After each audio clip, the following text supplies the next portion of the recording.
Is that what time it is? 1361. It's just, How far back? is that a did you turn your 29 hour time? What up, Mike? Toronto. VK on the beat. Check. I'm in Toronto, where you wanna get the city love. I'm from Toronto, where you wanna get the city love. I'm in Toronto, like we wanna get the city love. My city love me back for my city love. Welcome to episode 1361 of Toronto Mic'd, proudly brought to you by Great Lakes Brewery, a fiercely independent craft brewery who believes in supporting communities, good times, and brewing amazing beer. Order online for free local home delivery in the GTA. Palma Pasta. Enjoy the taste of fresh, homemade Italian pasta and entrees from Palma Pasta in Mississauga and Oakville. RecycleMyElectronics.ca. Committing to our planet's future means properly recycling our electronics of the past. The Advantaged Investor Podcast from Raymond James Canada. Valuable perspective for Canadian investors who want to remain knowledgeable, informed, and focused on long-term success. Season 5 of Yes, We Are Open, an award-winning podcast hosted by FOTM Al Grego for Maneris and Ridley Funeral Home, pillars of the community since 1921. Today, returning to Toronto Mic'd is Ron Hawkins. Oh, yeah. And Lawrence Nichols from Lowest of the Low. Welcome back, guys. Do you actually look at the waveform the whole time? You were just saying that. Oh, no, I do, but once in a while, I click it. it and I look at it, like I'm looking at it right now, just to make sure there's waveform there. Sure. And it's a good thing I did, because I didn't have it when I pressed record 5 minutes ago, but we have it right now. This is all being recorded. How are you? Let's start with you, Lawrence. How are you doing? I'm doing really well, Mike. It's great to be back here. Great to be back here again in your fine How many basement. times have you been here, Lawrence? I want to say 4. This is my 4th, I think. See, I think Ron is ahead of you. I feel like Yes. Ron came without you Yes. one or twice. Ron, how are you doing? I'm good, man. I'm riding the low wave. Is that a good thing? I'm on the crest of the low. Is that crest of the low wave? Is that an oxymoron? I wouldn't think so. The wave is low. Anyway, Yeah. I'm feeling good. I'm lifting that up to you I'm good. just because I want to get you right in front of that thing. Okay. But you're on the high part of the low wave, which is the good part Yeah. of the wave to be on, you know. Highest of the low wave. There's a lot of activity in Lowville. Can I call it Lowville? Is that good? I just thought of course. that. Okay. Yes, I like that. Okay. Also low town or, you know, Low Lowtropolis. Tropolis. Metropolis. Jeez. There's lots going on in this world of yours, and I have a lot of ground I want to cover, and then I want to slow it right down and spend a lot of time on the new album. So my first big question, though, because I want to introduce that there's a new Lowest of the Low album called Welcome to the Plunderdome. So my question for you two gentlemen is this. Is this named after the Frank? Is it like in honor of Frankie Goes to Hollywood or Public Enemy? Or neither. Or Mad Max Beyond Thunderdome. So it's okay.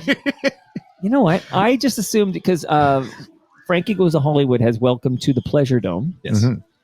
which I'm kind of brewing in the background here. And Public Enemy, of course, has Welcome to the Terror Dome. Mhm. You guys now have Welcome to the Plunder Dome, but this is a Mad Max thing. Mhm. Who named this album? I don't know. I think it came up as making these songs. I think when we're in pre-production, I think maybe I realized last night, Lawrence, there's been a lot of people suggesting that maybe I have ADHD, because Lawrence last night in rehearsal, Lawrence said, I heard from behind me, yeah, but Ron won't shut up because I'm just constantly riffing and I don't know what. So I think when we were rehearsing, doing pre-production for that song, I just yelled out in the middle of it, "Welcome to the Plunderdome," which made sense in terms of the song. And I don't know what I was referencing. I'm sure I must have been like all of that stuff was probably in my brain bucket. So Like a stew. a stew of welcoming signs. So you blurred it out. And then it became a sort of a vamp. Of course, Ron has all the important thoughts in the band, so that one immediately became, "Hey, this is gold. Let's keep this." And it's great. It's I think a really good title that sort of encompasses what all the rest of the songs we're talking about. And Ron gets right to the heart of those things. No, and I don't know. Does that think- happen? To I just us think when all you the said, time? it kind of does. I mean, it happened with Do the Right Now, and you sort of came out and said, "Hey, we should call it that." You know, Ron is the title guy for all their albums, at least in the modern era. Because since Lawrence suggested that Crack Static be called Bad Happy, Oh, did I? he's been locked out of the. I always said, but I also followed it up with, "Don't say no right away." So his account got Was locked. it Bad Happy? Bad Happy. All right, so Wow. Ron, you naming these albums, but is Lawrence still responsible for the set lists when Lois and Low play live? Oh, am I in Yes. trouble again? I'm in trouble again, I think. No. Yes, he is the Leonardo da Vinci of setlist making. All right, love it. So it's not necessarily a Frankie Goes to Hollywood thing. In fact, I'm going to just bring it down to bring in a little Public Enemy. No, that's Frankie. You're playing Frankie Goes to Hollywood. I see what you're doing. See, I'm working on a whole different level here, Lawrence. Lots going on here, He's but got that the whole was world in his hand. I got their autograph. I got Frankie Goes to Hollywood's autograph when they came to Sam the Record Man on Yonge Street. Relax, Lawrence. I just went to their album signing with my sister, and Amazing. yeah, And this was the heyday, right? This is the Welcome to the Pleasure. yeah, Dome, it heyday. was celebrating that album coming out. They had a big thing at Sam the Record Man, and I went with my sister, and to my alarm, she asked the bass player if she could kiss him, and he said yes. You know, Some say if you take Frankie Goes to Hollywood and you mix it with Public Enemy, you get Lowest of the Low. Some have said yes. some have said that. Some say, yeah. All right, we're bringing down Chuck D. By the way, much like yourselves, Chuck D is an FOTM. He's been on the program, Great. which is pretty exciting. Okay, so bring that down. So much ground to cover. Where do I want to begin? I got a quick note to share with you two gentlemen from Robin, who says, when will they come out west to play? Will there be a film premiere of the doc? This is going to be a gateway to the doc, because I have a few questions about the doc. But are you guys going to head out west anytime soon? Well, Robin should know that we want nothing more than to come out west as soon as humanly possible, and we are exploring ways to do that, but we have nothing concrete just yet. But it's on the absolute list of things we want to get done in the I coming feel like year. right now we actually, even like last night talking in rehearsal and with our label head Brian Heatherman at Sonic Envy, we've been talking about how do we cover all these bases, out east, out west, northern states, some cities in the northern states that we haven't been to. All that is really heavily on the agenda for 2024 to try and figure out. Yeah, and it's all economically based. It's not that we don't want to come out west. It's simply how do we make it feasible. It's not that we think we're better than the people in the West. I don't know why you would even bring that up, Ron. But Remember what I said at the beginning. Can't stop talking. I'm sort of disappointed. I recorded none of the killer whale discussion, which was a killer chat, but I have none of it on the recording here. It was a killer chat. Would you like us to recreate it? Yeah. We've probably got other things to Recreate cover, that but we moment will here. recreate it for anyone who writes in. Hey, you mentioned Sonic Envy. This is your current label. Yes. Okay, yes. I paused for the affirmation. Okay, Yes. so what happened with Warner? I think last time you guys came over, you were talking about how you had sold out, like after how many decades of Lowest of the Low being, the indie darling, you guys were selling out. Actually, what's interesting about that, because this is how the record industry seems to work, is that we were on Warner. I think the only reason we were on Warner was because Steve Kane was the president, as I've referenced before. George Stroumboulopoulos calls him the last punk rock president.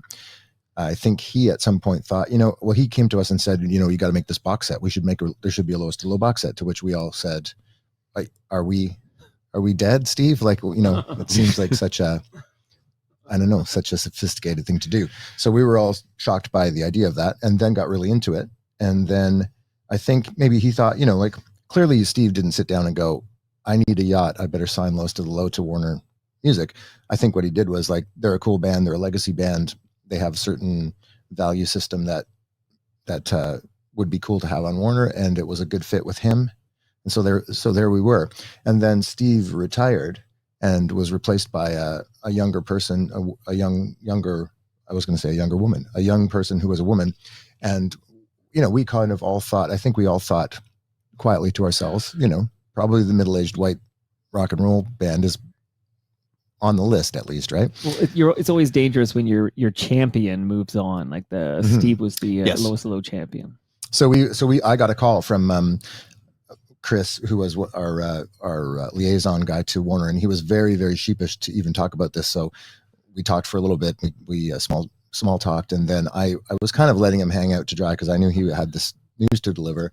Right. And then he did get around to it, and I just sort of stopped him before he even got in, and I said, Chris, don't worry about it. We totally understand. We've kind of been waiting for the shoe to drop. No problem. We understand, and it is as it should be probably. And he said, yeah, man, it's a bummer. So you guys are going to have to come up to the warehouse and get all your stock out of here and everything. And we were like, I said, oh yeah, we'll get our heads around that and blah blah blah. And then I don't know how long after, it wasn't very long after, that we hooked up with Brian at Sonic Envy, signed with them. They're distributed by Warner. So I got to talk to Chris again and go, hey, we're not actually going to pick anything up. It's all we're back. Right. We're back. Yeah. So you kind of like you unsold out, sort of. Or we resold it. I don't know what we're selling now. Okay, but you're back to you're back to indie cred. Your indie cred has been restored. I don't think it ever really went anywhere. No, I mean, it was always there. It was just. No, I'm joking. You guys riffed on it in your very funny press release was riffing on that whole subject. So I'm flipping it back here. Rainey Robertson. Rainey's a good first name. I don't know if that's short for something, but I just think Rainey's a cool name. Okay, Rainey Robertson says, how many times have they been asked to play Subversives at a wedding, and did they ever say yes? And I'll play a little bit while we talk about it, but I think 280,000 times. Thereabouts. So you have played Subversives at a wedding or two. Yes. Did we play Subversives at that wedding last year? Or we played Bleed a Little While Tonight at a wedding, which seems a little odd, but yeah, it's an odd one to choose. Yeah, but we did Subversives as well, right? I think. Yeah. Okay. Since I'm playing a little Subversives, maybe I'll bring that down and just play a teaser, because I got questions. I want to talk about this documentary before we get back to Welcome to the Plunderdome, and I have a few other questions, as you can imagine. Bring down Subversives so we could play a trailer for Subversives.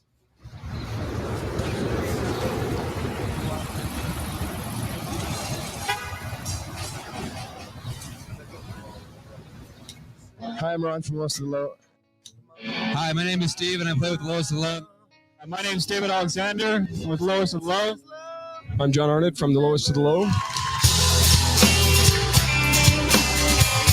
And that, if you and that was episode 1000 to create something exceptional, it's Pavlov's dog. It's timeless. In the music that we made, always intelligent, always poetic. They never did a dud night. Shakespeare in My Butt is got to be one of the Who's the woman of the British accent we just heard? That's Yvonne Matzel. I saw her at the Art Bergmann show. And we were like right beside each other almost. Okay, I'll get back to that. The word sellout was around every corner.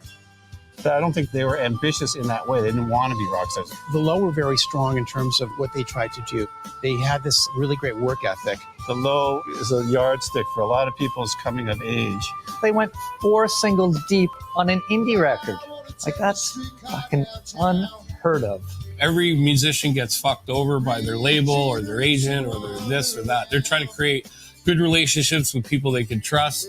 I don't know that I've ever seen Ron do anything because he thought he was going to get rich doing it. And when you understand Ron's motivation is completely not about rock stardom or money, it makes it easier to understand his actions. Everything's coming up. I'd heard that when Ron was writing Shakespeare in My Butt, that he wrote a lot of the songs in a very short period of time, that he's just in a really creative period.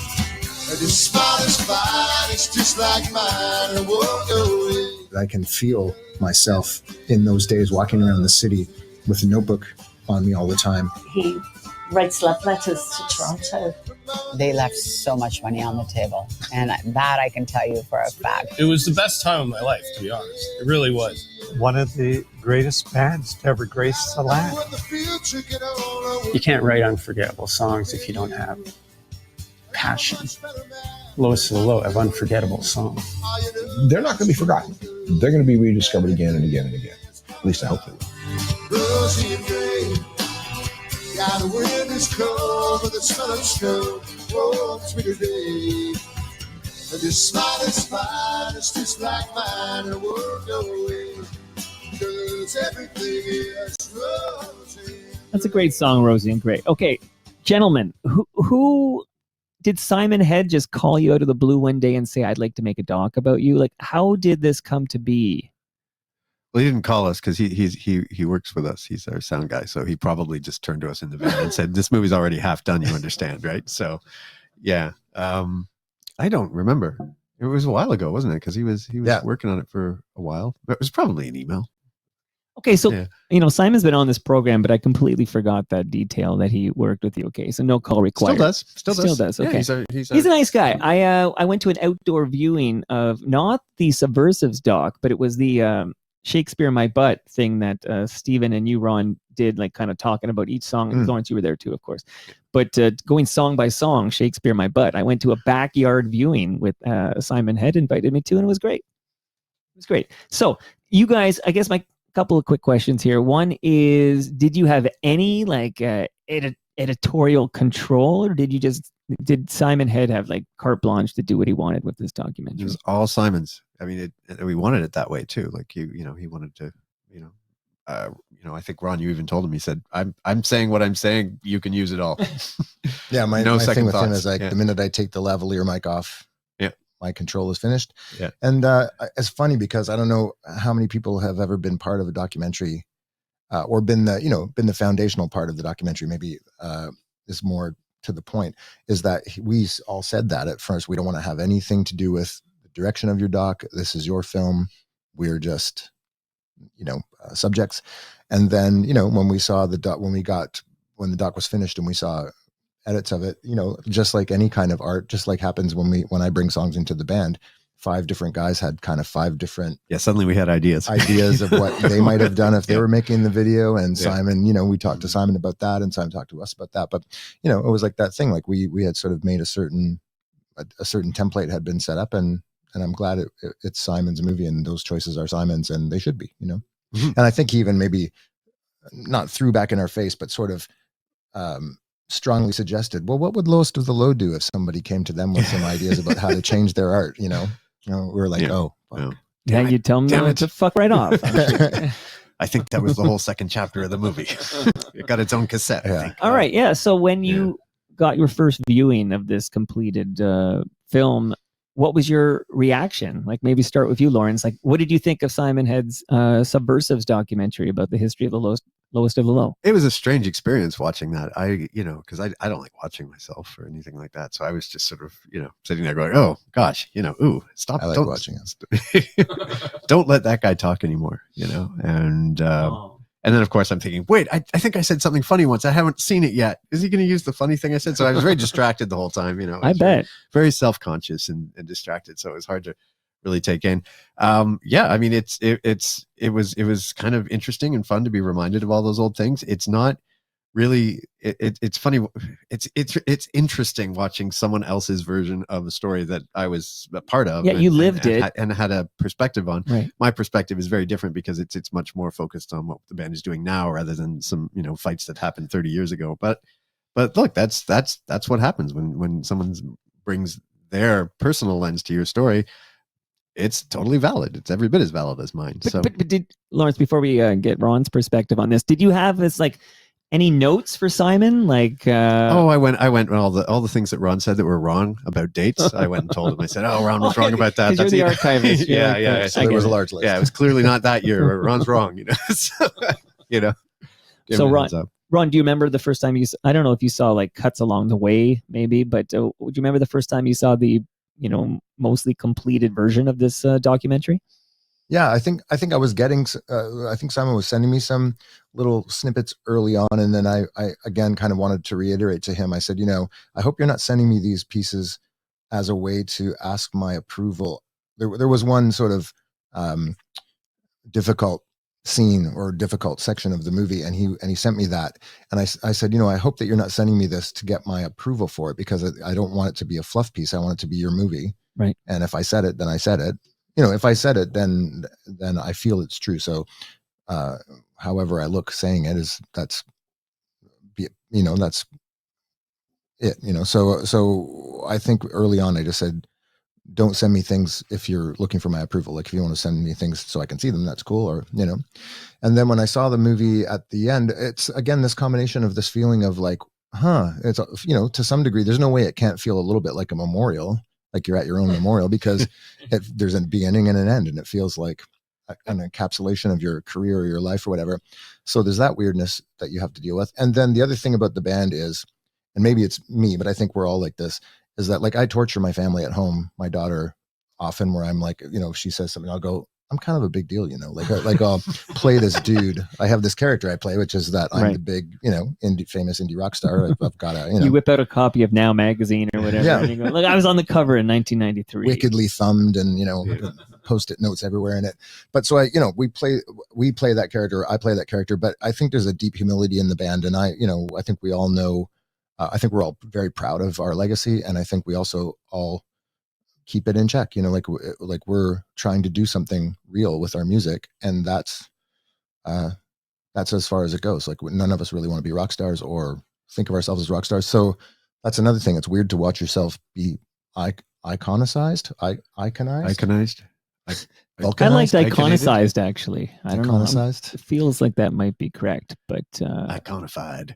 Yeah, it's weird to be iconified. So when you see it happening, it's sort of like, and then I also have a personal, I don't know how Lawrence feels about this, but I have a real personal beef with the idea of how fame goes or how iconifying things happens, is that it's toxic. I think overall, it's a toxic aspect of our society, and that people like us in a band like Lowest of the Low, you're forced to sort of ride it like a skateboard. Like there's no way not to be part of it. You have to create a myth around yourself sort of, and there one gets built. So you have to do it, but you also hopefully can ride it and not make it part of who you actually are, because I think that's what was happening in the early days when we got really big. Part of the reason I think the band broke up is because we started to see ourselves become people we didn't respect, and we wanted off that train. To bring it back to Public Enemy, don't believe the hype. When you start to believe your own hype, you're in big trouble. So, yeah. Okay, now one thing I realized though is I reminded that Simon I thought he did a great job. I've seen it twice. Thoroughly enjoyed it. But Simon works with the band, so is he going to be a little kinder to you than he might have been if he didn't work with the band? That's a loaded question, I know, but I thought it was a fair and balanced piece. I don't think anybody in the band is kinder to each other. No, that's weird. But Simon, I don't know. Would Simon have, like, I know, we know Simon. Would Simon have made the movie about us if he didn't like us already? If he thought we were jerks that he had to work for and was secretly rolling his eyes the whole time, would he have gone to all that effort? So I think maybe I think anybody who makes a doc about anybody who makes a doc. Yeah. I mean, Simon, this is the first feature-length film he's made, so he might not have known this going in, but anybody who has made docs realizes this is a massive commitment, and it's going to suck up my life, and it's going to be a grind, and it's going to be awesome. So you wouldn't do that if you didn't love the subject matter. But at the same time, I have asked, and Simon and I have actually talked about this, is like, are you too close to the band to make an objective that's doc? what I was thinking. And more importantly, does Simon know that we're actually kind of a big deal? Does he? Yeah, well, I told him. Because you don't want your doc to look like it's a propaganda piece celebrating this, mythically great band. But this well, that's doc what I does said have, to him about that difficult part was like, I don't want it to be a fluff piece. I don't want it to be something where it's like, look at how awesome Ron is in this moment. Look at how awesome Lawrence is in this moment. And look at the amazing decisions they made, which is, I think, nice that there's times in there where you're like, wow, look at the really stupid decision they made. And then, and there's a couple of very vulnerable parts where there's warts in there. I had to talk about stuff that went down with me and Steve or the band in the later era. And it doesn't, I don't think it shines well on me, but it's true. So.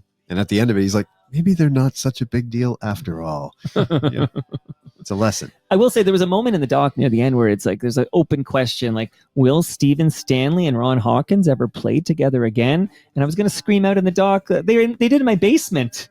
Like, but is that the question in the movie, or is it that would Steve ever come back to the band? Because I think there's no question. Simon took a lot of footage of Ron and Steve playing music together this last year. Yeah, I think this was like gateway to that. Like, I feel like they opened it. They asked the question. He asked the question, like, that looks like you guys, will they ever play together? And then he kind of shows, oh, look, they went on tour. There's Chris Brown, Ron Hawkins, and Stephen Stanley going on tour, and we see footage of that. So yeah, it's like that's his way, I think, of introducing the fact that you guys I don't do know if you know this, eventually but I told Chris and Steve at some point in that tour, I said BHS. If I leave, it's just BS. Very good. Hey, I'm playing a little Bleed a little while tonight in the background because this other doc, which I think you can buy it and stream it. This is what I saw in that gentleman's backyard, whose name I can't remember, and I'm embarrassed. But Simon Head was there for sure. Tell me a little briefly here. What was the story with the Shakespeare My Butt masters? Like these were discovered, they were lost, and they were found. I guess they were in Steve's basement the whole time. Stephen Stanley had these Shakespeare My Butt masters in his basement this whole time. And he lives in a mansion. Yes. Obviously. Steve's kind of a big deal. I don't know if you know this, but so they were probably in the west wing of the basement. But anyway, he found them. He quote, I'm air quoting now. He found them, and then that was an incredible opportunity, right? We were like, wow, like we're not a band who looks backward that often, but it was like, here's the 2-inch masters that have never been heard since we recorded them. And then there was the talk of like, because maybe some of your listeners wouldn't know that there's a process called baking. If you have old tapes, because they're glued, they're magnetic tape, and the adhesive sometimes comes unstuck if they sit around forever in Steve's basement, then you have to do something called baking, which is you literally put them in an oven and it adheres everything. And the thing is, though, then you can play them once or twice and they will just shred to nothing. Yes. So we recorded they kind of melt, don't they? It's really kind of gross. Yeah, it sort of melts, and it's just like all the sound. When that Saskadelphia came out, that was the old Tragically Hip. They talked about that baking process, and it sounds like you get one shot at it or something. Yeah, it restores the tape, and you fuck it up, and it's then Mm-hmm. you copy it digitally right away, which is what we did. I mean, that was the time we played it, so it was recorded onto the digital source, so that we now have pristine masters for forever. And you have to understand again how nostalgic the band is about the past, which is when we were done doing that, we had these tapes, and they're quite large. They're bigger than a palma pasta. Almost as big as a palma, but not as tasty. And so we were done, and we were like, okay, well, who's taking these now? Like, and we're like, and you have is there anybody we can call to give them to? So we called our friend Mike McCann, who's kind of an archivist, a little bit of some of our stuff, and we were like, hey man, you want these 2-inch tapes? He's like, yeah. What, are you guys crazy? Like, what the fuck? We're like, yeah, we don't want to take them. Nobody wants to store them, and Steve won't take them back.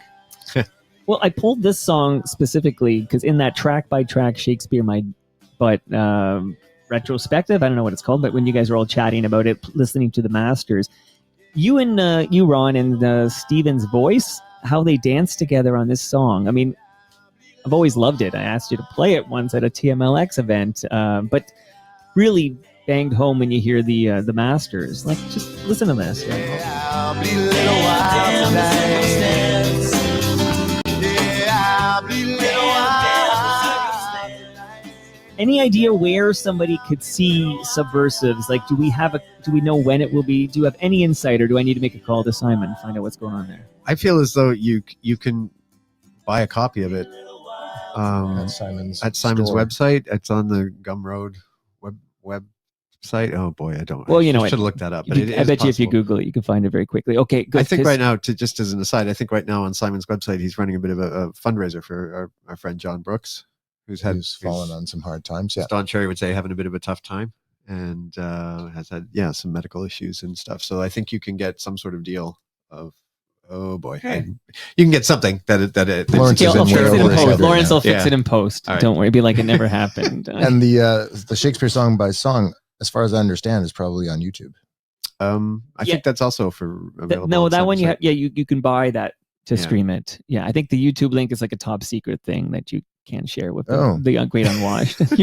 Ron knows people. He's kind of a big deal. I know people too, and I might have got that link myself, but not for public. That was a lovely experience because not only the magic of like, oh wow, we haven't heard this since we laid it down on a board where we could go, hey, solo the snare drum, solo the vocals, but I think Lawrence and Steve and I were all sort of baffled that it's 24 track tape. I mean, now you would have infinite tracks to record on, and people often have 70, 120, 180 track counts, and this was a 24 track tape. And we didn't even fill all 24 tracks on a lot of those songs on And also I sort of thought we would go in and find that Stephen and I had either layered some vocals and most often it was just it was me and him. Yeah. Or sometimes me and him and me, if we did the damn the circumstances or something. So it was amazing to see just how efficient and economical that record is and for it to have that kind of impact. I mean, just, there's a masterclass in there somewhere about keeping it real and keeping it to the point, Okay, earlier you made a comment, Ron, about the band's not very nostalgic. Like it's, because your new album is called Welcome to the Plunderdome and sounds amazing. I've got some choice songs we're going to hear from in a minute. And maybe if we have time, like I know you brought a guitar, like maybe we can even hear something from Welcome to the Plunderdome. I don't know. But what happens when you see when fans are like, I like the new album, but can we talk about Shakespeare My Butt for a minute? Like it's almost like when I had Gino Vanelli on and he told me I had to get off Black Cars already because he, like do you ever want to say to somebody, can we get off Shakespeare My Butt already? Because you've got new art. Mm-hmm. I mean, I guess it depends how they. I don't know how you feel, Lawrence, but I've come around to the idea that it's weird. It's weird to feel irritated by somebody telling you that a record was the soundtrack to their life. That's not 20s. something you want to be complaining about. That's a good thing. And honestly, I don't know. I might feel differently if I didn't like that album so much. Like I still love playing all those songs. It's great fun. It has never ever worn off. And I think that's a testament to the quality of the record that you made there. It's a great record. So I'm happy it's there. So yeah, someone would have to be really, really annoying to actually annoy. Well, also the fact I don't care about Welcome to the Plunderdome. Yeah. Well, we got a guy I met after a show who was so excited that he'd seen us. He thought we were great. And I said, we're just making a new album. And he said, don't even bother. And so we're like, don't even bother. Don't even bother. Oh, well, I mean, yeah, but we're also so we're so pumped by don't even bother. So pumped Just by the play last 3 records we made that I don't think, Right. I think if we were in a different space and weren't as confident in the new stuff that we've been making, we might feel differently. Like, oh God, we're always going to be overshadowed by that record.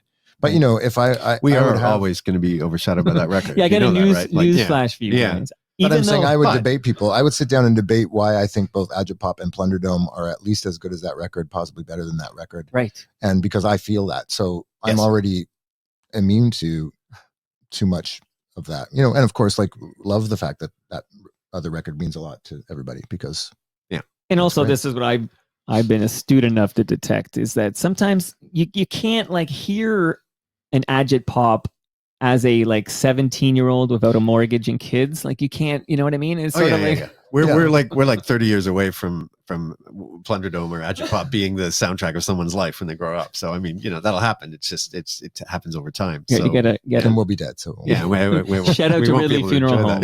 Right? Okay, I got notes for you guys. I'm gonna burn some of these notes, although not burn them because people took the time to write these lovely pieces. But Hamilton Mike writes in, and Lawrence, with all due respect, this is for Ron. Although you are also, I think you're also an icon. But tell Ron I view him in the exact same light as Neil Young, still making new relevant music and commentary, never resting on past glory, and still pissed off at the world, only because it could be so much better for everyone. Loving the album Welcome to the Plunderdome. Oh, amazing. I'll take that in the spirit that it was awesome. Well, that Neil Young's kind of a big deal, Ron. I've heard that. Neil and Lawrence, they both play a mean harmonica? No. Lawrence plays a mean harmonica. Neil has to make a living at the boat club. Lawrence, sir, when do you? Okay, because I always think of you as forever a member of Lowest of the Low, and I hear you on Shakespeare My Butt. But what was your role for Shakespeare My Butt? And this is in the doc, so people should see Subversives. But when do you become a card carrying member of Lowest of the Low? That was around Sordid Fiction, so it was around 2003. After I was just a buddy for the first 2 albums. Because you played on it. Okay, I was the harmonica playing buddy for 2 albums, and then I spent 5 years in the Rusty Nails with you, and we put out some albums. And then when Lowest of the Low got back together, I got shanghaied into that. Was there a ceremony or something I think we were planning on one, but them, yeah. Oh yeah. No, they all initiation. He's blocked that. Yeah, wasn't allowed to look anyone in the eye for 6 months. No, it just happened over the recording of Sordid Fiction, and no, there was no ceremony that I can remember. There might have been some sort of contract proffered, but just for the record, so people aren't confused, when they hear that the harmonica pieces on Shakespeare in My Butt, that is the Lawrence Nichols. Yes, that's me. Yeah. Well, and hearkening back to the 17 years old and no kids or no responsibilities, I always make the joke that Lawrence was our buddy who jumped up and played harmonica, but he jumped up 250 times a year. Yeah. Because he was always, we were always around each other's shows and just hanging out all the time. Yeah. So yeah, we both could jump a lot more back then. Jumping was easier. I bet you still got a pretty good vertical. Well, not in here, because no, don't do it here. You will be concussed. Yeah. Okay. Tom Hicks writes in, I'm seeing them for the first time ever on the 24th in Buffalo. So I'll piggyback on what Tom says. You can address Tom, but I just want to let us know. Here we are talking in Toronto, Ontario, Canada, but they're literally, they're not really literally doing this, but they are thinking of changing the spelling of the name of Buffaloes to add a W to the end, to Buffalo. You guys are very popular in Buffalo. We've talked about this in the past, but you guys can go play Buffalo anytime you want. You've got a bunch of Tom Hicks over there who are excited to see you. Well, a bunch of not Tom Hicks because he has never seen us, as you pointed out. Right, the exact opposite of yeah, Hicks. Yeah. Well, that's great. No, I look forward to Tom seeing us for the first time. I hope he enjoys it. Well, in fact, Buffalo is the place where we go, where we are rock stars. Like, we're not rock stars in Toronto. No. We're popular and we can do our thing. But like, if we go to Buffalo and we're eating somewhere and somebody who's a fan sees us eating, like normal people, eating, just like they do, they might freak out. Like, you should bring your daughter along so that she can mock you while this happens in Buffalo. Bring her to Buffalo. So it has happened every now and when she was younger. It would happen in the grocery store or something like that, and she would just be like, A, mortified, but B, sort of also a little amazed and like, that's my dad. At some time I heard all her teachers got suddenly the vibe changed from her teachers when she was in elementary school, because I had been on the cover of the Globe and Mail or something like that, or on the entertainment section, and suddenly all the teachers were like, wow, like I walked in and it was different, right? And so Ruby really didn't know how to handle that. Like, oh man. And Ruby was taught by a bunch of Globe and Mail readers. Yeah, well, and she said, and Ruby said, like when she was 6 or 7, like, we're famous, like the family. And I said, what do you mean? She said, well, you're famous, so we're famous. Like, we're famous. Yeah. We're a famous family. The Hawkins. Like the Kennedys. The big deals is. Hey, Mike. First off, congratulations on your recent nomination for Canadian Podcasts Award. See, I could have clipped that, right? But I kept it in because that's the kind of guy I am. Bravo. A well-deserved nomination. Can you please ask Ron and Lawrence, other than their mutual respect of each other's musical talents, what quality do they most admire in each other and why? Please tell the boys that I loved their recent show at the Bronson Center in Ottawa. Cheers, Angelo in Barhaven. We have Barhaven. That's gotta be near Ottawa. That's a place there. How have we never played Barhaven? How have you never? I actually know Barhaven. I feel like that's like a suburb of Ottawa. Like it's right beside Ottawa.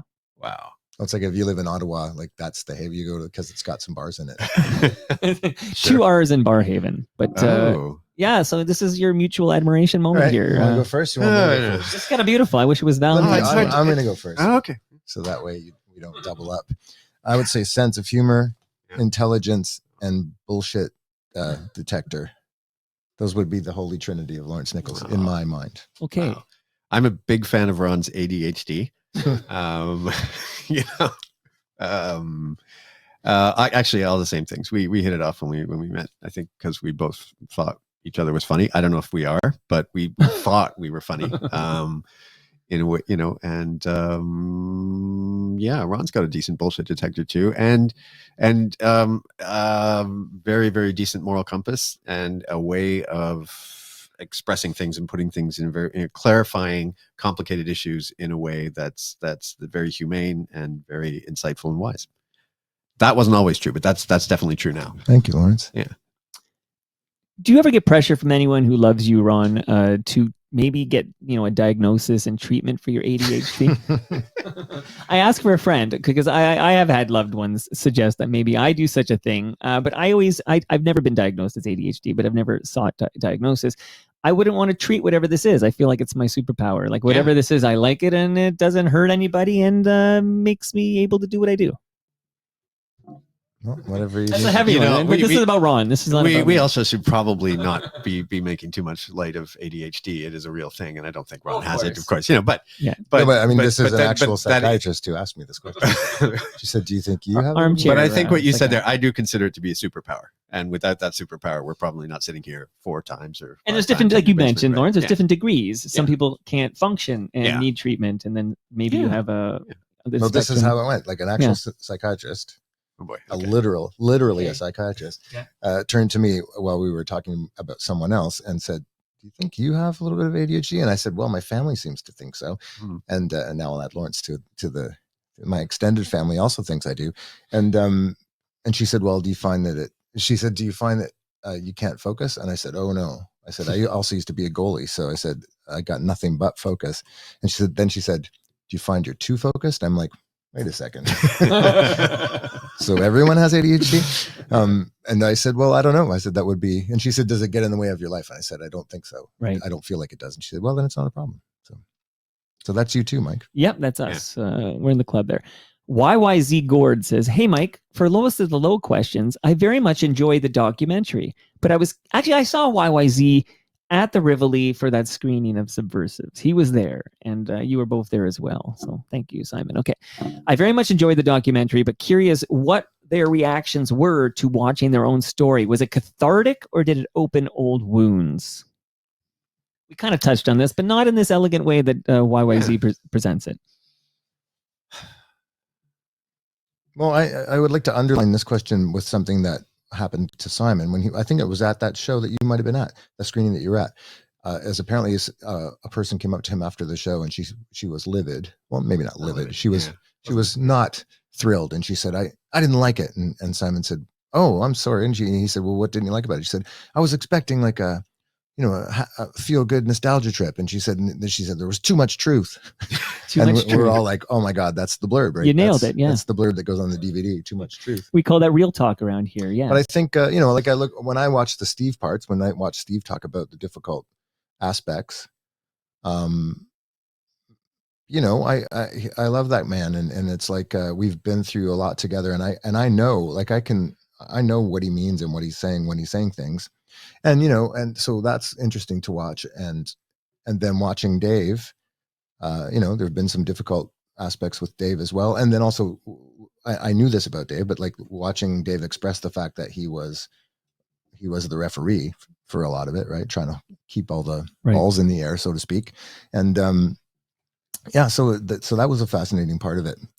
And, and I think I did get a moment. I can't remember if it's in that or if it's in the Shakespeare Song by Song, but I think I got a chance to say to Steve, I've never really properly thanked you or expressed how amazing those parts and how much they add to the songs. And, all of the stuff that Steve brought to it, the iconic things that are in those songs because Steve played them.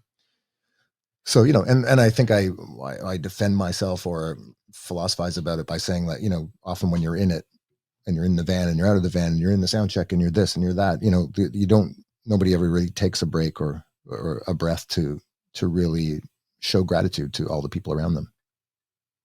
And we should. But that sounds cathartic to me. Right, Lawrence? That does sound cathartic, doesn't it? I think that, again, Ron has taken a rather complex thing and explained it rather beautifully. Ron's illustrating what I said about him. I think it was interesting what you said earlier about it having a sort of memorial-like feel, and I think that's probably because there's a whole bunch of people at the end all saying nice things, much as they would at a wake or something like that. And I just don't view our story like that. I don't, where that movie ends is not where our story ends. We're all still out here doing music, and I can watch Steve talk about 20 years ago or 30 years ago, but I still know Steve, and and because Ron and I are kind of a big deal, we got to hear his new album, as so did you probably. And I think everybody ended up where they're supposed to be. I think we're supposed to be doing what we're supposed to do. Steve going out on his own and writing those fantastic songs and creating that band. I think that's where he needed to be the whole time. And I think he's just done such a wonderful job. And the new Stephen Stanley album is amazing. And I can't wait for everybody to get to hear it. But yeah, I just think it was all for the best. And that's the lens through which I view it. I mean, I might be hopelessly naive. No, I totally agree with you, because I actually said to Steve, like, why do you think you're writing all these amazing songs now? And instead of the crappy ones you wrote in the band. No, I didn't say that to him. I said, and I said, you didn't write as many when you were in the band. And he said, oh, I just knew you were going to come in with a boatload of songs. And he said, I want, I got a couple on here and there. But so we're, it's been lovely to see Steve dig so deep.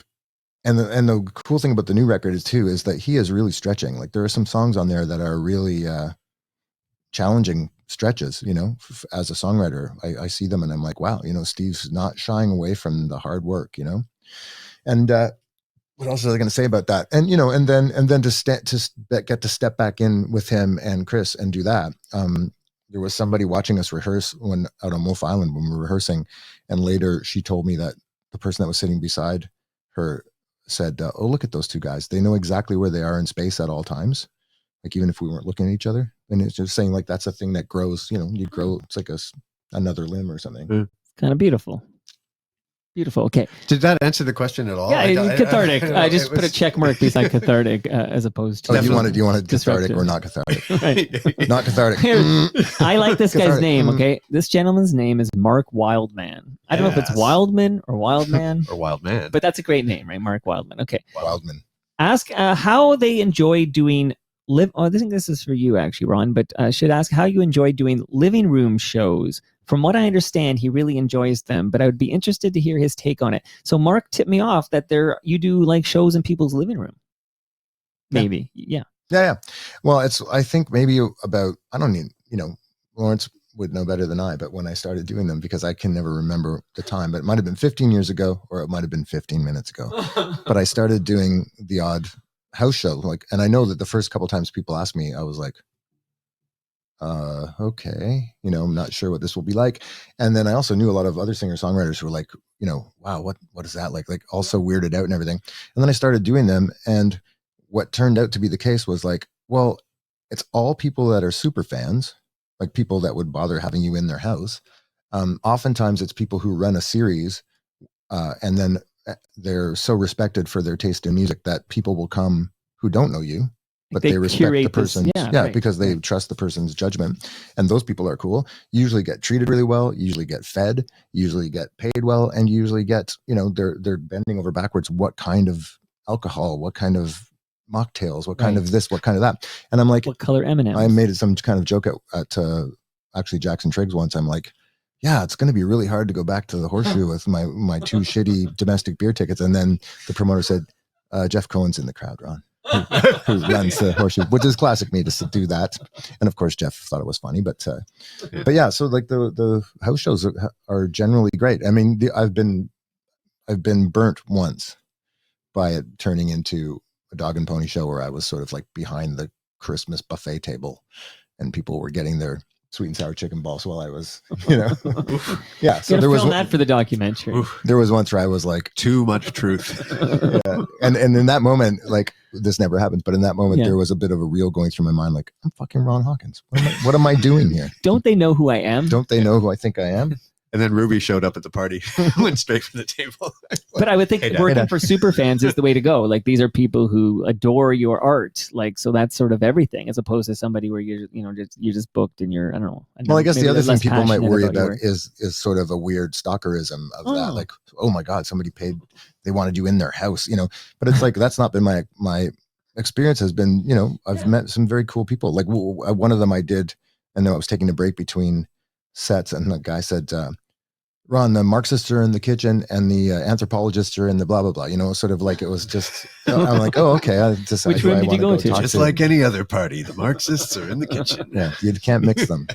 Michael Lang wrote in to say, the answer to the question of which CD did I buy a second copy of in case something happened to the first one, Shakespeare My Butt. So Michael Lang bought it twice, just in case. It's good to have it. We still have more if he needs more. Yeah, Michael, get it more. Yeah.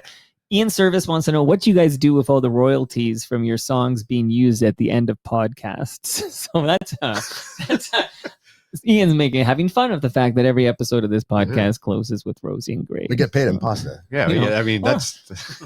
They don't tell you that. Like when you're streaming. That's true. That 0.12 is 0.12 of a pasta. Well, I would say you probably get compensated better from the pastas that you get every time you visit than from maybe Spotify or something. I don't know what kind of money. I don't know how many streams we'd have to get to be able to afford one of these pastas. This is a large, but you are leaving each of you. You're both. You don't have to share it even. You get your own. You do have a lasagna from Palma Pasta. Wow, that's so great. That's worth probably about 100 million streams on Spotify to get one. I've only played it 1,361 times, I think. Also want to thank Great Lakes Brewery. I have craft beer for you to take. It goes well with the pasta. And I know that Ron's been playing with the measuring tape. That's courtesy of Ridley Funeral Home. So because of the... You each get one. You don't have to share that either. Measure what you wish. We can measure each other's measuring tape. Okay. That's what you all thought he was going to say, right? Stepped in a pile of shaving cream. Did you guys ever listen to Dr. Demento? Yes. Yeah, sure. All right. There's a wireless speaker. You each get one of those as well. Wow. Now, listen, you can listen to music, of course, but you also need to use that to listen to season 5 of Yes, We Are Open, which is an inspiring podcast from Monaris, hosted by Al Grego. He went east this time, Maritimes. He went to Newfoundland, and he talks to inspiring small business owners, and he shares their story with us in Yes, We Are Open, season 5 now available. Enjoy they're really good. Those Thank you. Smart speakers. And Ron has been doing a little during Eternal Fatalist. I think you've been doing during the breakdown. You'll be doing a little greatest hits of the Police collection, but we haven't touched that one yet. Sing it. Oh, Boxan. Wow. You don't have to. Yeah, amazing. And while you're listening to podcasts, I highly recommend the Advantaged Investor podcast from Raymond James Canada. Whether you already work with a trusted financial advisor or currently manage your own investment plans, the Advantaged Investor provides the engaging wealth management information you value as you pursue your most important goals. Hey, sad and blue, what are you gonna do? Blow yourself away, or tie up your own left shoe and walk out the door, ready to roar. And check your guns at the door. There's a man that you should see, the Generation X Bukowski. He knows about life, like a faded art.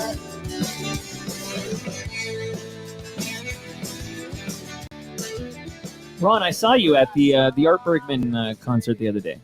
Yes, hanging out at the old railway. Yeah, it's railway. It's not what a great show. Yeah, it was a great show, and the very next day he came over here. Lawrence, did you hear Art Bergmann on Toronto Mike? I did. Okay, what did you think? I thought it was a great episode. That's a great interview. He says it's his. Do you think he just says that to everyone who interviews him? That he tells them that was the best interview he's done in his life? That's not really Art's style. Do you think Art tells everybody who interviews him? No, I don't think Art. No, that's not an Art thing to do. I don't think so. No, I think I listened to it too. I think he was genuinely. I told Ron yesterday, so you really should listen to that, right? And it's okay. So what did you guys? Okay. So you enjoyed it. Good. I thoroughly enjoyed the chat, but there was it got heated here and there. It was very interesting. It was all over the place. It got heated. We talked about Buffy, and it got a little heated. And then he had previously made comments about Israel and their policies that he's not a fan of, and we revisited that. And then Art said something going on in Israel. Something's going on. So Art said something, and this has been bugging me ever since the Art Bergmann episode. So for the record, I loved the Art Bergmann episode, and I know he did too. Loved it. But he said something that I felt like, you mentioned Don Cherry a moment ago, Lawrence Nichols. You mentioned Don Cherry. And remember when Don made that comment on that Remembrance Day episode of Hockey in Canada, and he talked about you people, you come here for the milk and honey. You remember this? Was that the thing that sort of shut him down? That's eventually? The thing. Yeah. And Ron let it go, and people were very critical of Ron for not calling him out on that. Ron McLean, yes. Yeah. Not Ron Hawkins. I didn't let it go. Good point. That would have been very confusing for some people. Bottom line is Ron McLean explained that he's setting up a video because they're going to show Ron in a Remembrance Day video, and he's got a bunch of stuff going on like a conductor, and he just simply missed it, he said. And I felt a bit that way. I feel like I missed something, and I kind of want to revisit it really quickly because I wish I had kind of caught it in the moment, and I had kind of maybe called Art out on this. But let me bring down your song, Life Imitates Art, which is all about Art Bergmann, which I got him to talk about that too. And it's what's the Boot Sauce? This is the band that seems to get blamed for Yeah, fuck boot sauce. You're not going to call out Art on anything you said about boot sauce, are you? I'm all on. I don't know. They could be lovely guys, but they did make. I don't know. I just again. We have a boot sauce problem too. Okay, I'm here to collect the Canadian rock feuds. Okay, so I'm gonna play only 13 seconds. This is from the Art Bergmann episode. Okay. Now I'm naturally curious, since you were kind of now the entire world is a mess, and now especially that part of the world, and I'm wondering what your thoughts are on this current war. Current war. Well, my dear Jewish friend Donna sent me a text that said Hamas invaded Israel, and I went, "How can they invade Israel? Because they're in the largest prison in the world." But they are in the largest prison in the world, and there's old people there with keys to their homes in Tel Aviv, and I don't know how to sort out that whole mess except maybe have a religion-free zone. Sounds like heaven. Yeah. Ironically enough, your next poem. Yeah, I would imagine no religion. Yeah. I'm on board with that. Yeah, I am too. All right, so what's bugged me? I just want to revisit it quickly, and then we're going to move on to the music, like the gentleman Jason said when he was there with Art. But it feels, as I replayed that, and someone pointed it out, and I appreciate them pointing it out, it sounds like Art is justifying the October 7th attack on Israel, because he doesn't say it explicitly, but he kind of says, how can Hamas attack Israel when this is the world's biggest prison? It sounds like a justification for what happened on October 7th. So I just wish I hadn't given him that free pass there, and that, we quickly pivoted to that utopian idea of no religion, a religion-free planet. But I just regretted and call him out, so I just thought I'd revisit that today and say I wish I had called out Art, because I don't want to speak for Art, but I would imagine what Art, knowing Art, I would imagine what Art means is that, because he used the word invaded, right? Like, how could Hamas invade Israel? Right. I think he's just pointing out that the power imbalance is massively weighted in the Israelis' favor, and that is horrific, and obviously as horrific and evil and a crime against humanity as the Hamas attacks were. Like he says, there's a very, very long history there. And there's probably an original sin there of the British plopping the Zionists down there, in a place that there were people. So I think maybe that's probably what he means. It's so incredibly involved and interwoven, but that, so many innocent people are dying. So my regret is that in real time, I didn't at least ask for some clarification there, because regardless of what you think about Israeli policies and what's happening in Gaza, I don't think we should be justifying the attack on Israel of October 7th. No, I don't really know anybody who is, but I don't know anybody that is either. It is such a complicated situation. There's nothing on earth that can justify what was done to the people in Israel on October 7th. It's as Ron said, it's an absolute crime against humanity. It really is. It's just awful. It's also something that was not perpetrated by every Palestinian, and I know there's some people that don't like you when you make that distinction. That but it's an important one to make. I mean, it is. And as I say, like, I think, unfortunately, everyone I've heard from any side of this doesn't really have an answer. And I think what bothers people is that we can't allow ourselves to imagine that there might not be a solution. And I right now don't see how there's a solution, because I think, as I say, I think there was an original sin of creating the situation in the first place. And whenever they say David Ben-Gurion says, a peopleless land, or what's the phrase? A peopleless land for a land without people, for a people without a land, a landless, anyway, peopleless land for a land without a people. Yeah. And unfortunately there were people there. So it's like, it's partially a British imperialism problem. It's partially and then that set up a situation that's, of course, just unraveled in so many ways. I was talking to my daughter Ruby the other day about this, which is the other weird thing I find is we now live in a period of time where every rock musician and every influencer and every person who owns a bowling alley is supposed to, weigh in on a thing that, how could they possibly have the chops? How could any of us possibly have the, historical or the political chops to understand or come up with some kind of a solution to this. Yet everyone is expected to. Like the way we came up with this, I was talking to her one day about an influencer on TikTok, and this woman has a nail, like a nail show basically on TikTok, right? She's really good at nails, right?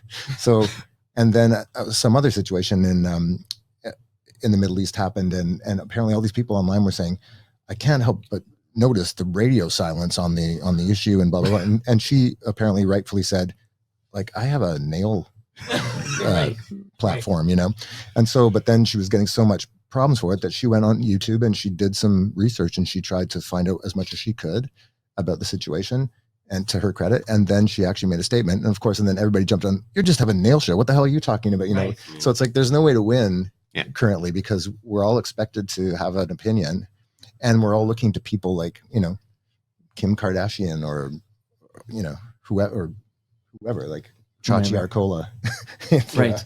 For lack of a more. The thing with Art is that it's his third appearance on Toronto Mike. Then he opened his first appearance, and this is years ago, so way before the most current invasion and the current war. But he started the episode by going off on Israeli policies in Gaza, and I got a note after that, and I was telling him, I got a note after that, somebody telling me Art Bergmann was anti-Semitic on your program, and I took that claim very, very seriously. And then I reviewed the tapes. Like I literally, I don't want to host anti-Semitism on Toronto Mike. I have less than zero interest in that. And I replayed it, and I'm like, clearly you can criticize Israelis' policy without it being anti-Semitic, which I think of course you can, because Israelis or Jews all over the world do it. Like criticize. Right. And then that's why I revisited it with Art, because he had, that's how he opened episode 1 on Toronto Mike. And I think, did he not in true art form start talking about one N and two N's on the end of his name or something? Oh yeah, that's how we ended the episode. Apparently Alan Cross forgets to put 2 N's on Alan Cross, who's in your documentary. And Art, I will point out, Art's in the Subversives documentary. We see him. He's moved, and that was his Alberta. It's his Alberta house, yes. Farmland or whatnot. And it's really, you see him against a barn or something, and he's moved back to Vancouver. But yeah, Art's all over the Lowest of the Low documentary. So cool. Mm-hmm. Cool. Okay. So it gets a little heavy. Are you guys ready to rock? Sure.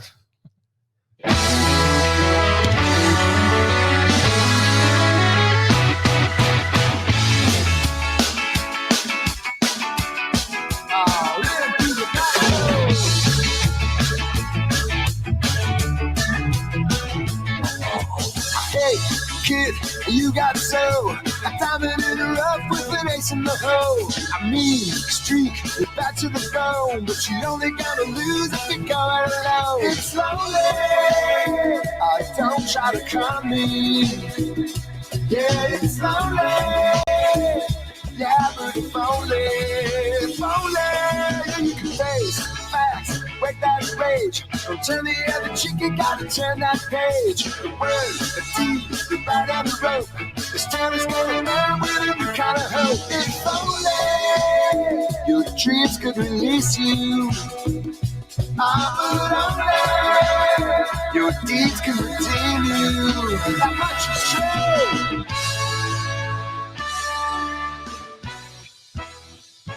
This is a ska jam, gentlemen. This is ska. Ska jam.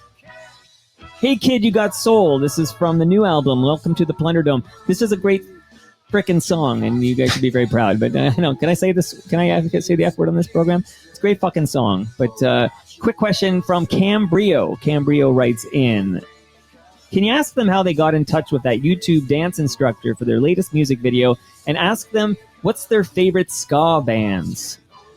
I think we got in touch with her through YouTube or Instagram. Yeah, I think Dave followed her. Dave just, came across her on Instagram and then started following her. And then in the Instagram way.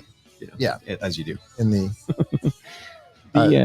So and then he when the idea of the song having a video came up in classic Dave scenario, he said, I got this idea, and I'm gonna get her to shoot herself dancing to this song and send it to us, and then I'm gonna shoot it on my phone in different locations. And I think we all did what we do with Dave, which is that we have such deep implicit trust in him that we all just kind of looked blankly at him and nodded and went, okay.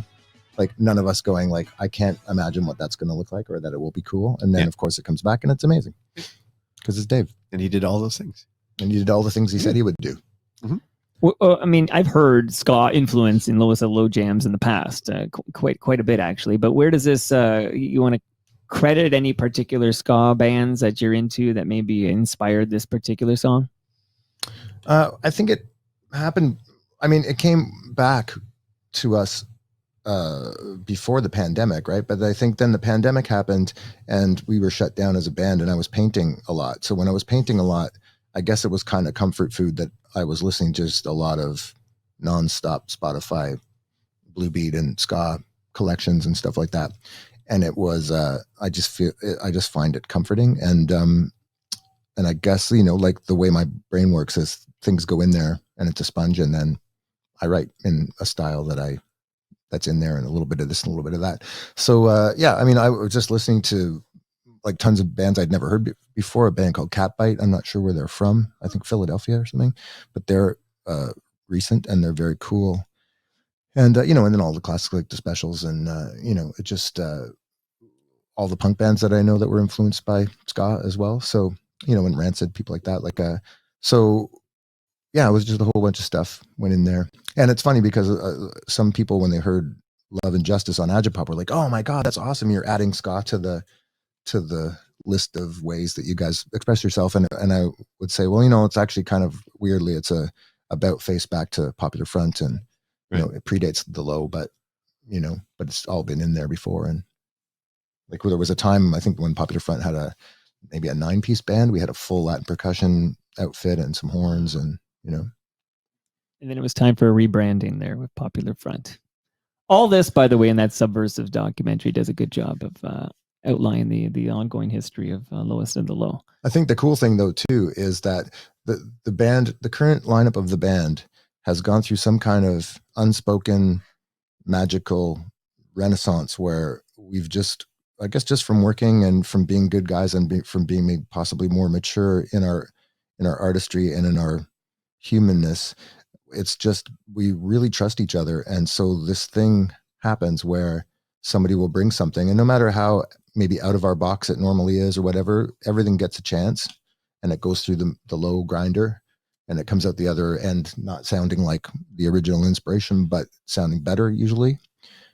And you know, I think a good example of that is Today, Tonight, and Tomorrow. The flip side of this single, the Hey Kid single, is really not something that we've done much of, and it sounds, I don't know what, like kind of a post-punk sort of vibe, early 80s kind of, you know, dancey post-punky thing, and almost disco beat going on, right? Yeah, so, yeah. But like nobody really questioned, you know, it just kind of started happening, and then everybody was like, "That sounds cool." You know, there wasn't a lot of judgment. Yeah, like there aren't any. I feel like there aren't any walls being put up. No, I mean it has to sound like us because it is us, right? Yes. So. Yes, that's true. Sorry, remember I said Ron has all the important thoughts. No, that's profound. Actually, I have other thoughts. If you noodle that for a little bit, it can break your brain a little bit. His thought was quicker than my thought. If that's any. So, are you already working on the next album? Like, do you guys? I gotta say, it's almost there, right? Like we've got it. This is prolific activity from you guys. We've been at it for a little bit now. We've got enough material. Do you ever think to slow your roll? Like maybe let's slow our roll. No, I think we got to do a little catch up because the lockdown slowed us down. I mean, we were a long time between studio. Yeah, there was a albums bottleneck. There. Yeah, because don't forget. I mean, there was also a DGA record that came out during COVID, which was a Two Good Assassins, which was a was a failed experiment because I thought, well, maybe we'll put it out with no physicals and just see what happens, and I found out what happens. Is people don't really not hear so about good, it. Al. But no, but I think the other cool thing, which is really unusual for us and has only happened one other time, is that we suddenly had this record, Plunderdome, in the can and finished and everything, and no shows lined up. So we have our typical Monday rehearsals, and it was like, I guess we'll just go in and have fun, fuck around, and be teenagers. And so we did that, and then oh my God, was that fruitful? It was like every time we left the rehearsal space, it was like, that seems like maybe 3 new songs, just these little acorns. And I don't know, you would know better than me, but I said, I don't feel like I was ever like Frank Blackie kind of controlling songwriter guy in the band, but it's like suddenly I just have such trust, and everybody just feels so entitled where we are now, that everybody just puts in ideas, and whoever's idea is best, we try everything. And I kind of feel like we've all sort of the process of making Welcome to the Plunderdome. This is the first album that we produced ourselves. And it's also the first album that we went to John Critchley's studio to do the bed tracks. And then we recorded all our parts at our separate homes, studios, and then sort of sent them all digitally to a central location. It was an experiment to see how that could work. And then we gathered at Michael's studio to do the vocals. And I think it was a very successful experiment. And to what you were saying, I think we all sort of started relaxing as we got closer and closer to the finished product, and Michael was bringing in the mixes, and we were hearing them, and we were going, oh, this is going to work. And I think that enabled everybody to just relax a little bit. And I know I did. I had, all my great ideas about this has to be like this and this. I just was hearing what was there and going, oh, maybe it doesn't have to be like that. Maybe this is great. So yeah, it doesn't mean that we agreed on everything all the time, because we didn't. But we got to a place I think everybody seemed to said they were happy with. We'll find, time will tell. The next documentary will tell. Yeah. New world is not for the faint of heart, for the lovers of the starving artists. It's for the worms and the snakes and the rats and varmints, and for the can't keep their rage in their undergarments.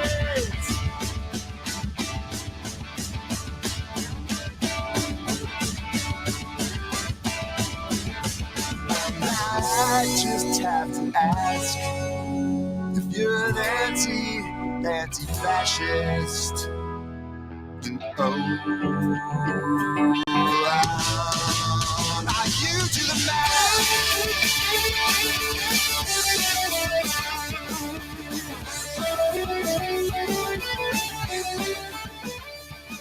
I found it difficult to what I knew I was going to pull Hey Kid, You Got Soul, but I didn't know what other songs am I pulling just to play while we chat about it. And it was a tough call because they're all pretty damn good. It's a strong album. Congrats to you guys. Thank you. What kind of a big deal? I know. I saw you on the cover of the Globe and Mail. Field and Stream. Is there an Order of Canada in your future, Ron? What do you think? I think there's an Order of Fries in my future. I don't know if there's an Order of Canada. I think Art made the same joke. I think. It's funny. Yeah, but he's got an Order of Canada. He can make us. When I heard that he was getting it, I sent him a DM, and I just said, "Hey, I know you will wear this uncomfortable crown, gracefully, but," I said, "Is it weird?" And he said, "Yeah, it's totally weird." And in total Art, in Art's inimitable way, he at the time had been, for the last couple of records, working with a lot of Indigenous people, and he went to the elders of the people that he was working with and said, "Can I accept this award?" It's basically a colonial settler award, Sure. Best colonial settler musician. Sure. And Sure. and they said, of course you should. It's a great honor, and they're honoring your work and and what you mean and what you've put your life to. And so that could have been the end of the story. But what I love about Art is that he then took that, got the Order of Canada, and then every chance he had, he used his platform to talk about Indigenous rights. And so it was like the whole thing just came together and made sense. It's kind of seamlessly, right? Because otherwise, I think I think we were all weirded out. Like, Art's getting the Order of Canada. Right. Nobody would give him the time of day. They kicked him off the bus of the Big Bad and Groovy tour. Now he's got an Order of Canada. Fuck boot sauce. Yeah.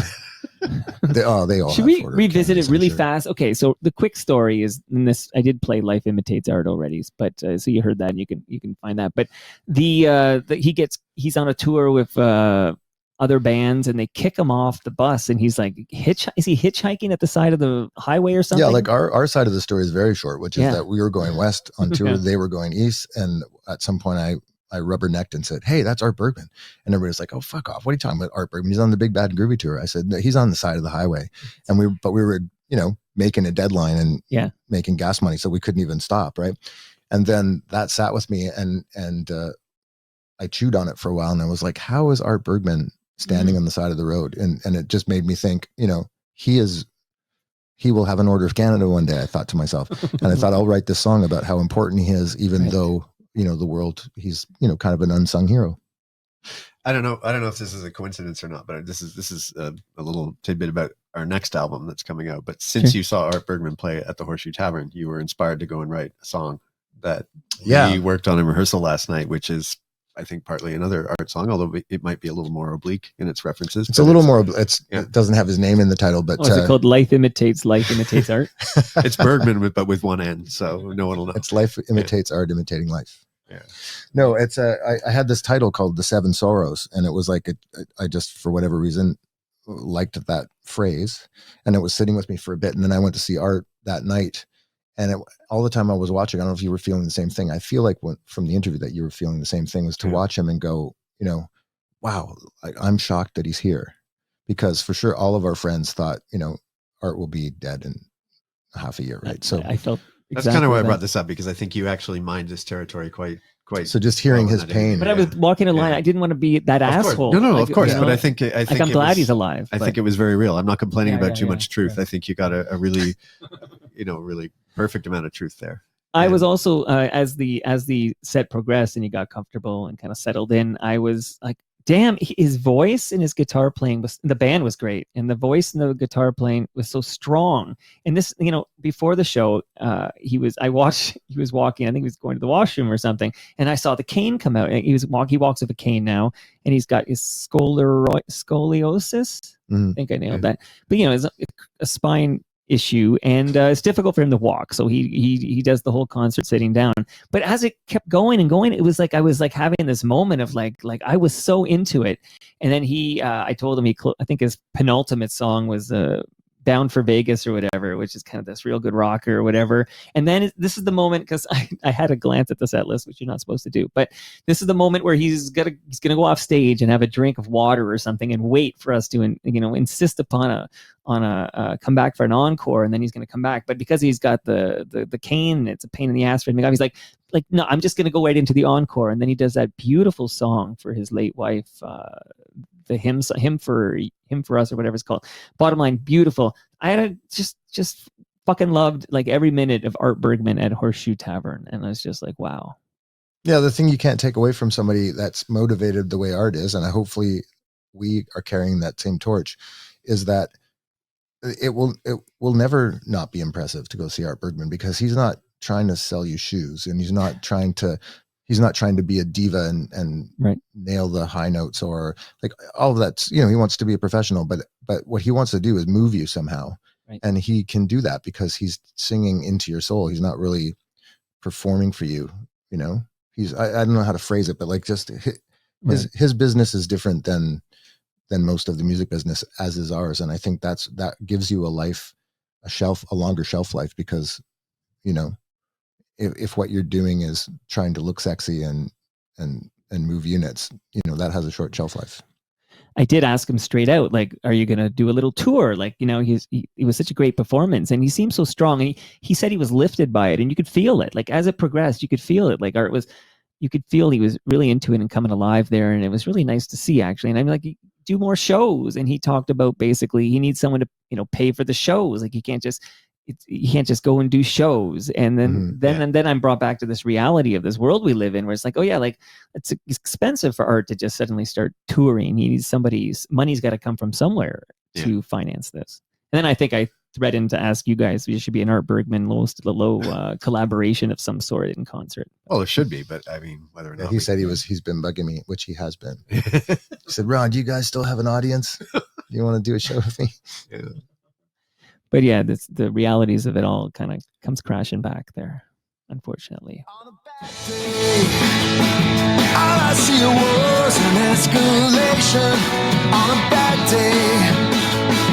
All I feel is sadness and frustration. When the end of history becomes a pop sensation, it's a bad day. On a bad day, folks have fewer rights than corporations. On a bad day, workers have to fight for liberation, for decent wages, toilet breaks, and even paid vacations. On a bad day. Now I don't know if I believe. They tell me that the end of destiny is better than the right degree. They tell us you just wait and see.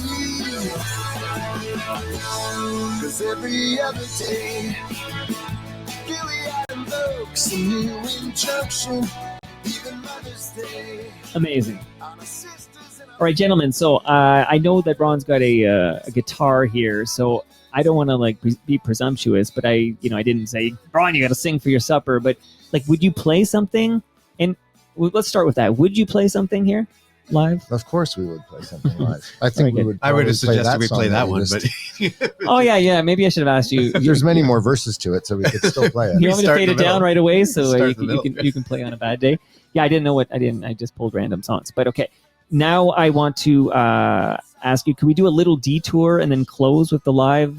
Sure. Lawrence and Ron. So the detour is like I get things stuck in my head, and then I get like some people like, "Oh, you get off this already." It does happen to me quite a bit. It happened to me with Probably your ADHD. maybe Yeah. Tears Are Not Enough got stuck in my head, and it's like I just literally just my episode tomorrow is, or maybe I'm going to drop it Thursday, is with Sylvia Tyson. And, we have to talk Tears Are Not Enough. I had to talk about it with Randy Bachman, who didn't get invited to Tears Are Not Enough. he didn't. Because Bruce Allen was a bit pissed at him for, I guess he quit BTO or something. And Bruce was managing BTO. And so then they were just TO? I want to see this movie. I want to see this documentary movie. Come on. I'm working on it all here. But okay, so here's the quick detour because I'm, healthily and mildly obsessed with the 1993 New Music Search Contest from CFNY. And I recently had Hayden over here because Hayden entered with a song called Take, but he was too shy to sing. He didn't think he was a good singer, so we had Noah Mintz sing his part and Take's on there. But I'm going to play, all set to go here. I'm going to play. Wait, is that true? That's not Hayden singing? It's not Hayden singing on Take. Oh. I know. See? Break, yeah. That's Noah Mintz singing on Take. Oh. So Hayden wrote that, and he plays guitar on that, but that's Noah Mintz singing on Take. I know. I thought it was Hayden Forever. Wow. I gotta go. I gotta go process this. His mind is blown, and that's what we do here on Toronto Mike. We blow minds. I like Take for what it's. I told Hayden he should put that on an album. Like just re-record Take and stick it on an album. Or maybe get Noah to come and sing it again. They were high school buds at Thornley Collegiate. That's how that all goes down. They were in a band together in high school. All right, now, so this is the original. I guess so. This is not the album version. This is the Bob Wiseman version.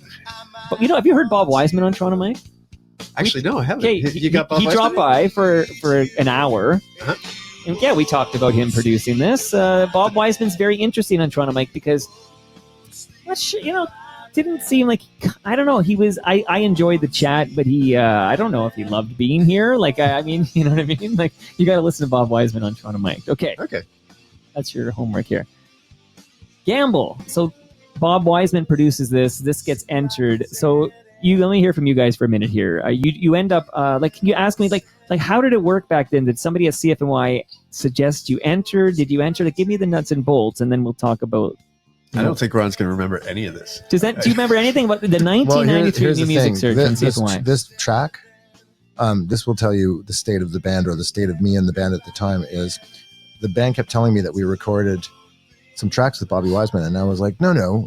Like I remember we talked about it and we were planning on it, but we never did it. And they were like, Ron, we were in the studio for 2 days with Bobby Wiseman, and we recorded 3 songs. So was that?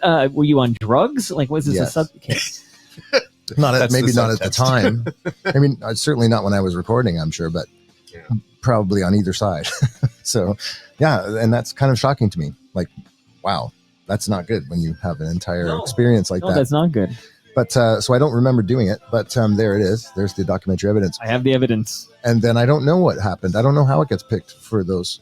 I just knew that we were. Do you know how that used to happen? I mean, I think you did have to enter. And who would have, like, maybe Frank Weipert would have entered us or something, or a Was manager? Frank there, or Sandy and Skinny? By '93, I would think it would be Frank, but I don't know. But this is before you went to Vancouver. This would have been '92, actually, right? Because you didn't. Sorry, this is the '93 This is telesearch. I had this. I still have my original CD. This is the 1993 New Music Search. Yeah, I think I have that one. This as also well. ties into Art Bergmann, because Art had become a good friend of mine, and he was hanging out with us, and me and my then girlfriend Kathleen in Toronto in Kensington Market, and we went, and he had a couple shows before the presentation at Roy Thompson Hall. And so Kathleen and I made a promise to each other. We're going to go to the art show tonight, but that's it. And then we're going to go home because I have this big thing to do on Sunday. So this was Friday. And of course, everyone listening knows how it went. We went to the art show. We went to an after party. We did a lot of drugs. We went to the art show the next night, went to an after party. And by the time we got to Roy Thompson Hall, I'd been up for 2 days straight. And I was like, well, now I can't just go to Futures and drink a lot of coffee because I can't go to sleep now. I'll never wake up, right? And we won't make it. And then the Low had this plan, which was that the CBC for some reason let us into their wardrobe department to get all these fuchsia and hot pink suits, which we wore, jackets and stuff like this. And we had planned this entire sort of theater art piece, which is that if we didn't win, we were going to stand up and make a giant scene in Roy Thompson Hall and storm off, and and we were robbed, and they actually make a. And so I don't know who, maybe one of our girlfriends or two of our girlfriends, somebody said, you guys come up with these ideas that you think are hilarious. And maybe they're not, maybe they're just really stupid ideas, and you guys will be entertained for a minute, but they're easily misunderstood, right? So we didn't do it. But the reason I'm bringing that up is because I think at the same presentation, Art won. Did he win? No, he was up for an award for his then record on Polygram, which I think was just called Art Bergmann. And he played American Wife, or I think he recited the lyrics to American Wife in a baffled everybody out there. And then the beautiful part of this story is that we, after being told for months by everybody, including people inside CFNY and stuff like that we were a shoo-in and we were definitely going to win this thing. And we kept saying, like, hold off. We don't want to be carrying that around. We didn't win it, and hHead won it. And those guys were so lovely that I can't remember who it was that stopped me in the hall. It was probably Brendan. Said, they were shocked that they won. They thought for sure we were going to win. And they said, if you guys have gone out on a limb and like bought a van or something because you were already spending the money, they said, we'll loan you the money, interest free, like, you can pay us back when you can and stuff like this. And I was like, wow, that's Toronto. Like, that's the Toronto community at the time, To be fair, he also probably thought you spent a lot on those suits. Yes. Yeah. He's like, I know you've been doing a lot of drugs, and that had cost you a lot. They're of not money. cheap, yeah. Now, okay, so do you remember who at CFNY said you've got this in the bag? Like somebody, do you remember? Well, I remember Bookie sort of winking, Yeah, like it was sort of like it was a done deal. Like it's almost like the postman was, bringing my mail. Oh, way to go, Ron! You guys are going to win. Like go to Arby's. Like it just seemed like everywhere we went, somebody was telling us we're going to win this money. Right? And $100,000. Like imagine, like now it would be a lot of money, but then it was like for us it would have been. Well, wasn't it 50? $50? $50 would have been a lot. $50. Okay, well, when Bare Naked Ladies won, it was $100,000 because they made Gordon with that money, and I've got that on the record. I think it might have been $100,000. Wow. Okay. Yeah. So it was an unfathomable amount of money to us, but. And in the chronological order of things, if you're not a big Lois Low fan, this is post Shakespeare My Butt. So, and by the way, in your doc, I loved it when Stephen Page's dad and brother are in the doc because they made a comment that they put out the yellow tape by Bare Naked Ladies and then distributed Shakespeare My Butt, and people started to think that they had an ear for like the next big thing. Like they started thinking they knew what was going on, but it was like just a complete fluke of events that they were both big albums here. Okay, but so you think you've got this in the bag. I'm going to play a little bit. I'll turn it up, I should say. Is this Happy? Is that what this is? Yeah. Okay. Wow. hHead has 2 H's in it, just yes.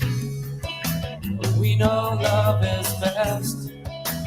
We have come to detest one thing we were looking for. We are one the same. Let them say Happy again before I bring it down. Just a frame changed above a locked door. Could we be happy? Could we be happy? You could have got Noah on a technicality. I don't think you were allowed to sing on 2 entries. Is it too late? Not too late to litigate, is it? That's right. You were robbed. I was robbed, I tells you. And again, I like to cross-promote. There's a really interesting episode of Toronto Mike with Noah Mintz, where we kind of go through a lot of this. And Noah Mintz and Brendan Canyon, like you mentioned, are the core of hHead with 2 H's, and this is the song Happy, and this is the song that wins that contest. Who's playing the drums there? That snare sound is great.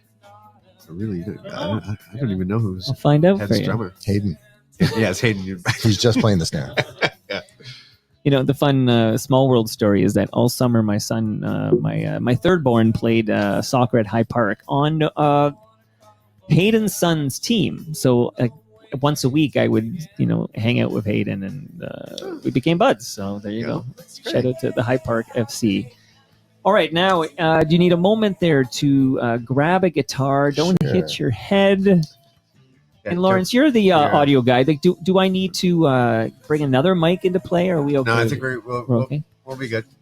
Okay, amazing. These are really good mics. We'll probably back up a little bit just to whatever you like. I don't know what we're about to do, but I don't know either. But I think it's more fun that way. When you listen to the song as it winds down, Lawrence, do you think what's a worthy victor? We were beaten by a head. How did that work? Because I seem to remember I was at the. Was it 5 finalists that they'd broken? I know the Wild Strawberries were also up for it there. They were on the CD. I only know who was on the CD. I actually don't know the finalists. He's stalling so he doesn't have to answer the question. Oh no, they're on. Well, everyone was a winner, obviously. Wait, isn't that a boot sauce? It's a boot sauce song. No, that's a boot sauce song. No. Everyone's a winner. That was the big change. Boy, that clearly can't be right then. How come there's not a lot of hoopla? I guess is it hoopla or hoopla about the fact this is the anniversary of the 1993 New Music surge? You'd think they'd be making a lot of noise. 30th anniversary. Because nobody cares. That's why. No, I'm the last. I'm the last man standing. Yeah. Well, we could get a head reunion if we find out who the drummer is. Without head, there probably is no Broken Social Scene. Right. And without Broken Social Scene, maybe there's no Stars, maybe there's no Feist, maybe there's no... Was 49 Metric? Acres on that as well? That music search, or was that a previous one? That might have been 91. Sour Landslide were on there as well. I remember Shine was on the music search. It was kind of neat back in the day when radio stations did this kind of thing. And, it was so great. I mean, that was the. I mean, we don't need to tell you about the joys of CFNY. My documentary is going to be about the 1993 New Music Search. All right, there you go. So watch out, Simon. And it's because robbed the 1993 New Music Search story. That'll be the sequel. Yeah. Wow. Huh. So what do you want to play, Ron? Well, I got my capo on too, so we can okay. play on a bad We could day. play on a bad day. All right. Because people are like, oh man, what are the other verses to that song? Yeah. What happens after Mother's Day? Probably something good, right? Right. All right. I don't know if I'd take the headphones off or. I don't think it matters. Happy birthday, Joni Mitchell, by the way. She's 80 years old today. Wow. I'm sure she's listening. Doesn't really seem possible, but she could be 80. But is she a possibility for you? No, I don't think. I don't think she's doing much since her stroke. So I don't think so. Well, she's been playing concerts. Check. She did a show. You can probably hear that. Yeah. Okay, this is called On a Bad Day, and it's what song 3? Song 3 from Song 3 on Welcome to the Plunderdome. On a bad day, all I see is war and escalation. On a bad day, all I feel is sadness and frustration. And where the end of history becomes a pop sensation, it's a bad day. Yeah, on a bad day, folks have fewer rights than corporations. On a bad day, workers have to fight for liberation, for decent wages, toilet breaks, and even paid vacations. On a bad day, now I don't know if I believe. They tell me that the arc of history is bending in the right degree. They tell us you just wait and see. But every other day, Gilead invokes a new injunction. Even Mother's Day, on our sisters and our friends and on our lovers. So how about women taking back the means of reproduction? What do you say? Yeah, on a bad day, I wake to find that woke is uninfective. On a bad day, the dinosaurs contesting old elections. When picket fences, power and profits all had white complexions, are the good old days. Mike.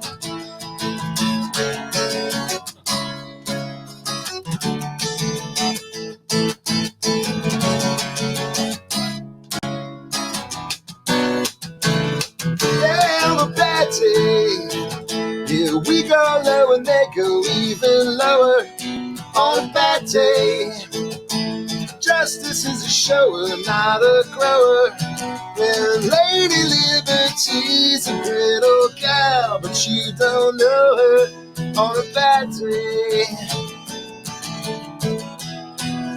yeah, it's a sad day. When conspiracy becomes a kind of street cred, it's a sad day. The anthem of the fearful and the brain dead, and those whistles only dogs can hear, and certain fascist dickheads on a bad day.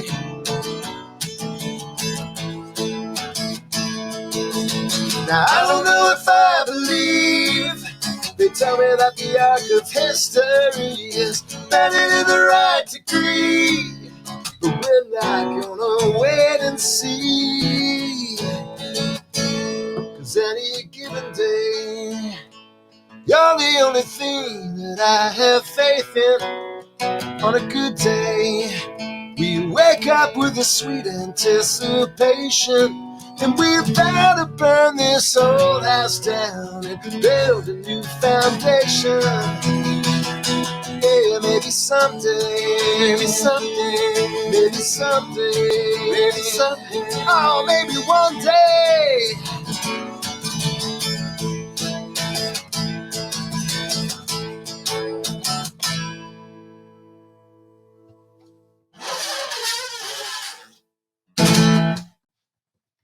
Amazing. Oh my God. Tremendous. Thanks so much for that. What a treat that is. Thank you so much. So amazing. And you know, now you got to hear yourself again because I love this song. and I will hear periodically from somebody who hears it in the wild, and they really do expect to hear my voice kind of chime in and say, and that. So we should bring you out at a show sometime when the song starts. Well, when Come out Simon and Head, say that. Yeah, when Simon Head came over, Yeah. we talked about that Shakespeare My Butt song by song doc that people can stream right now. And I tongue in cheek, only slightly so, said, hey, maybe, a quick little mention about like some podcaster in Toronto plays this at the end of every episode. I was like, when you did the Rosie and Gray song. So If we had to shout out every podcaster that used our song at the end of the show, Mike. Ron Hawkins, We'd have a Lawrence list Nichols, you this guys, long. great FOTMs. Measure responsibly, but thanks so much for dropping by and chatting with me about the new album. Thank you, as always, Mike, for all the support Yeah. and the the spreading the signal. I love you guys. I love you. I see there. I'm just gonna say it to you guys. I love you guys. Oh, thanks, Mike. Love you too. Yeah. Welcome to the Plunderdome. I still think you're funny, Ron. I really do. Thank you. And that brings us to the end of our 1,361st show. You can follow me on Twitter and Blue Sky. I'm at Toronto Mike. Now, I know this, okay? Ron's on Facebook. That's where Ron Hawkins lives. But you can follow Lowest of the Low on Twitter. And you can follow Lawrence Nichols on Twitter as well. You still actively tweeting? Not as much, but yeah. And Lowest of the Low is on Blue Sky now as well. Although we haven't, I follow you there. Haven't Yes. really done much there yet. Actually, you and Norm Wilner are our entire feed right now. So We'll amplify your messages to our faithful. But I got to keep that Plan B ready just in case Elon charges $1 a year or something. yeah, not a chance. Not a chance, Elon. I won't give him a penny. Get the new album, everybody. Welcome to the Plunderdome. And much thanks and love to all those who made this possible. That's Great Lakes Brewery, Palma Pasta. I've got your lasagnas in the freezer. Raymond James Canada, Moneris. You guys got your speakers. Don't forget your speakers. Recycle My Electronics. A couple of episodes ago, Cliff Hacking came over. We kicked out some recycling jams. It was actually a really fun. I had a good time. We reviewed the new Beatles song. Do either of you have any thoughts on the new Beatles song? Nope. None, not one. Abstain. And Ridley Funeral Home, See you all in a couple of days when my special guest is Sylvia Tyson from Ian and Sylvia. See you all then. 'Cause I know that's true, yes I do. I know it's true, yeah. I know it's true. How about you? While they're picking up trash and they're putting down roads. And they're brokering stocks, the class struggle explodes. And I play this guitar just the best that I can. Maybe I'm not, and maybe I am. But who gives a damn, because everything is coming up rosy and green. Yeah, the wind is cold, but the smell of snow warms me today. And your smile is fine, and it's just like mine.